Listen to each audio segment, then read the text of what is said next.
Videonu izləyən hər bir kəsi salamlayıram. Bu video müraciəti adı Fövqəladə Hallar Nazirliyi olub da, özü fövqəladə davranmayan Fövqəladə Hallar Nazirliyi üçün Dövlət Şəhərsalma və Arxitektura Komitəsi, Yasamal rayon İcra Hakimiyyəti və Yasamalın 23 min səsi ilə seçilmiş bələdiyyə sədri üçün çəkirəm.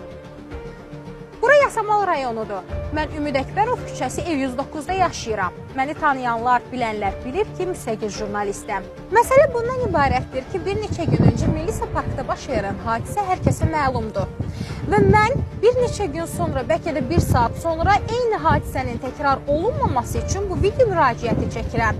Mənim bu video müraciəti bu cür çəkməyimin səbəbi bundan ibarətdir ki, mənim evim aşağıdakı qonşuların evindən 15 metr hündürlükdədir. Və aşağıda gördüyünüz bu qədər ev Qərbi Azərbaycandan məcburi köçkün olaraq gəlmiş insanlara aiddir və hər biri də qanunsuz tikilidir. Məsələ bundan ibarətdir ki, aşağıdakı qonşu mənim evimin altını qazır. Yəni, anlayacağınız, mənim evimin altındakı torpaq təbəqəsini qazıyır. Çünki səbəbi çox bəsitdir. Burada ev tikmək üçün əlavə yeri qalmayıb və əlavə yeri qalmadığı üçün də mənim evimin altındakı torpaq təbəqəsini qazıyaraq qanunsuz ev tikmək istəyir. Mən bu məsələ ilə bağlı artıq dünəndən bəri bəlkə də 10 dəfə Fövqəladə Hallar Nazirliyinə müraciət etmişəm. Çünki torpaq təbəqəsini o qazdıqca torpaq yumuşalır.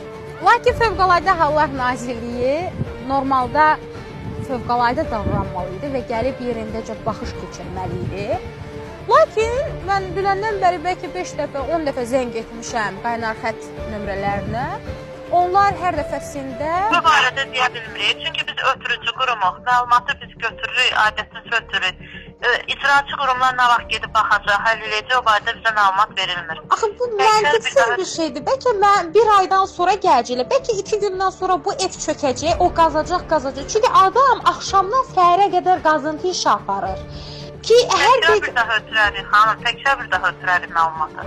Yəni garantiya verirsiniz sizin əməkdaş gələnə qədər bizim evimiz uçmayacaq və ya dünənləri Melisada baş verən hadisə baş verməyəcək. Biz necə garantiya verə bilərik?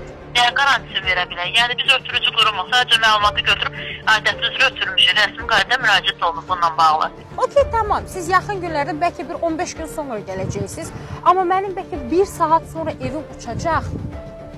Çünki onlar artıq evi qazıdıqca mənim evim qəzalı vəziyyətə düşür. Və bu təkcə mənim üçün də deyil, mənim ətrafımdakı bir neçə qonşunun evi üçün belə təhlükə törədir. Baxın, hal-hazırda qumu qazıdı, arabayla bura tökdü və hal-hazırda yenidən qazımağa gedir. Mənim bu kadrı bu cür çəkməyimin səbəbi buydu. Bunu fakt olaraq sizə göstərmək və sübut eləmək. Çünki mən bilirəm, Azərbaycanda yaşamaq necə bir şeydir. Evim sabah bir gün uçacaq. Mən aidiyyatı qurumların boynuna qoya bilməyəcəm ki, mən sizə müraciət elədim, siz vaxtında gəlib bir tədbir görmədiniz.